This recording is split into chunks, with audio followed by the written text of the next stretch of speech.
Well, welcome back to another Friday night disaster report on a Saturday evening. And you see there, we got big diesel Dodge fired up again. Bit of an adventure there, but I need the pickup truck. The Red Rocket Cavalier's been working good, but it ain't no pickup truck. So, the old 94 Dodge that I just realized that I actually built this truck 20 years ago. And anyways, 5.5 inch super lift on it, 12.535 15 tires, custom built bumper, custom built grill, custom stacks on it there, got the dual beacon unit on it there, and steel box. Anyways, she quit running on me, was acting up awful bad a few years ago, so I got fed up with it, quit running it. Anyways, so I went to work on it yesterday and finally discovered that the lift pump ain't working how it's supposed to. And sometimes it would, sometimes it wouldn't. And it's a fairly new lift pump. So I got all ambitious and I took a electric fuel pump that was out of a late 90s Chev, the sending unit, and put that in the Dodge sending unit, run in a couple of hot wires, and it runs 45-50 pounds of pressure and lots of gallons per hour. And all of a sudden we got lots of power. Starts and runs better than it ever did. It used to surge an awful lot, and surge is gone and everything now that she's got good consistent fuel pressure. So anyways, we'll give you a little update here on other stuff. So there's the old Essex over there we looked at before, and we have acquired part of the necessary stuff for it to make it into a jalopy. Not a big fan of the rat rod term, but that's what everybody uses these days. We used to just call them hot rods or jalopies. But anyways, because some California dude coined the term rat rod, everybody has to use it because of course it's California. So anyways, we have acquired an 83 Datsun, an 83 GMC S15. Actually the same year as the black one I got down home that I built 25 years ago. And anyways, this one, of course, no rear axle in it, but we'll have to sort that out. The four-wheel drive, 5-speed, 2.8 V6. It runs good. Seems to work okay. So we're gonna have to find an axle for it, but that's going to be our chassis and running gear for the Essex build. And the old 83, that was carbureted and standard coil type HEI ignition, so pretty simple to wire up and stuff. We don't have to worry about fuel injection or computers or any of that kind of stuff. Basically starter wire and a coil wire, and away we go.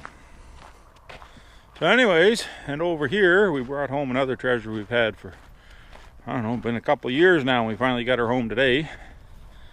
And put the old diesel Dodge to work. And of course pulled it no problem at all. And towed her 15 miles on a strap, and I didn't even break the guy's neck jerking on him with the strap, but she rolled along pretty smooth. Anyways, there she is. That is our 57 Chev 9500 GMC, technically, I guess. We got to get some couple of parts. We got to get the grill insert for it. We got to get part of the left-hand part of the grill there. But anyways, she's quite the truck. I think it's a 1.5 tons or something. It no two-speed rear end in her, single-speed rear end. And 720s on her. Instead of 725s that they usually put on the 2 tons.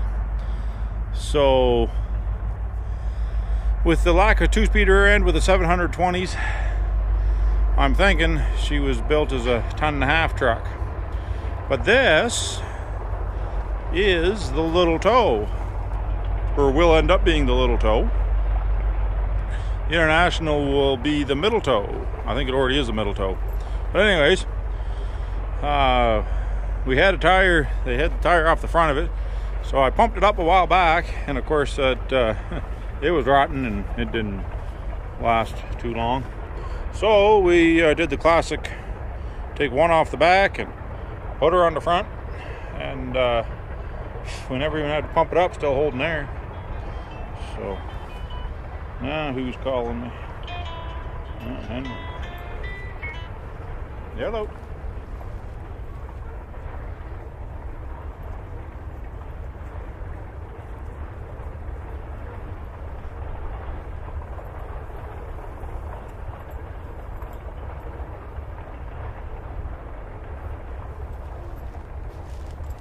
Oh, okay. Okay, well, I'll take a look, because the bearing and race are both gone out of that one front hub. So I found which ones I need, and I can get them ordered up if I have to. I measured up stuff, know which one I need. But anyways, I'll take a look around. I mean, if we can find an old one to throw in there, it's not like the thing's going to go very far. Just got to get it enough so we can load down a truck, right? So. Well, I'll probably get Gordy to load it on his tow truck, and or we'll pull it on my trailer, one or the other. But that's all it's got to roll. It's not like we got to go a long way with it. So.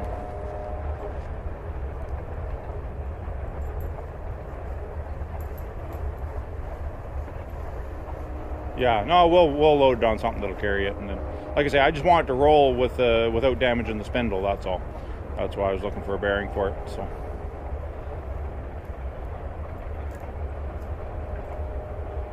Yeah, I'm working on putting this one together right now, so that I brought over a year ago or so.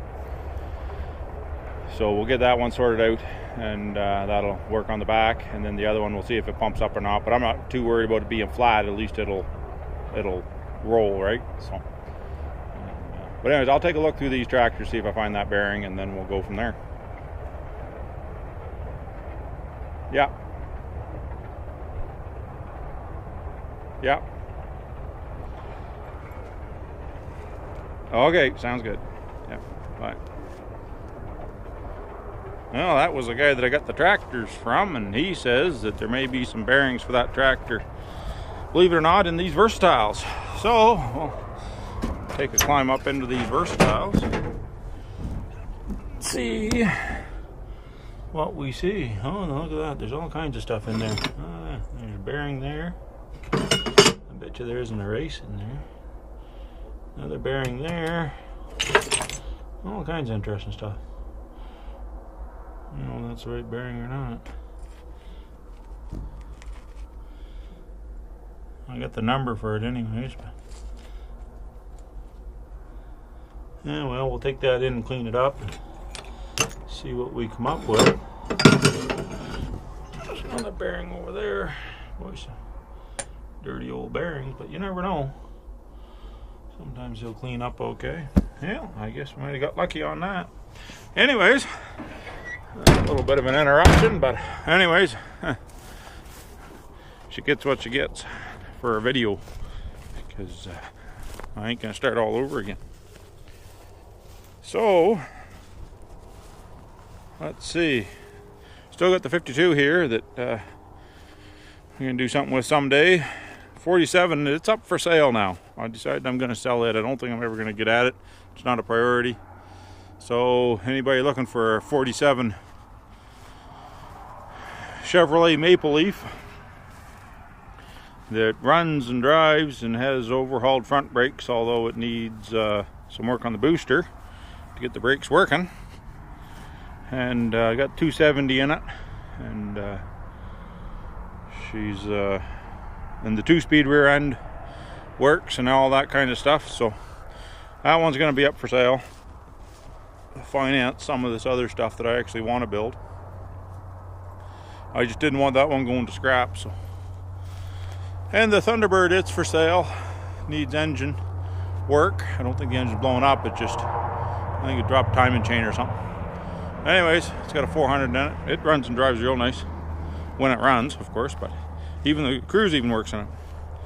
But anyways, it's for sale if anybody wants it.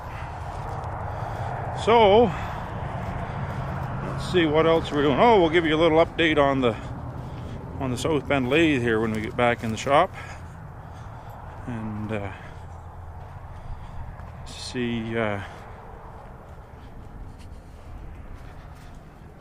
we got some gears cut this week, along with some screw ups, but eventually had some success.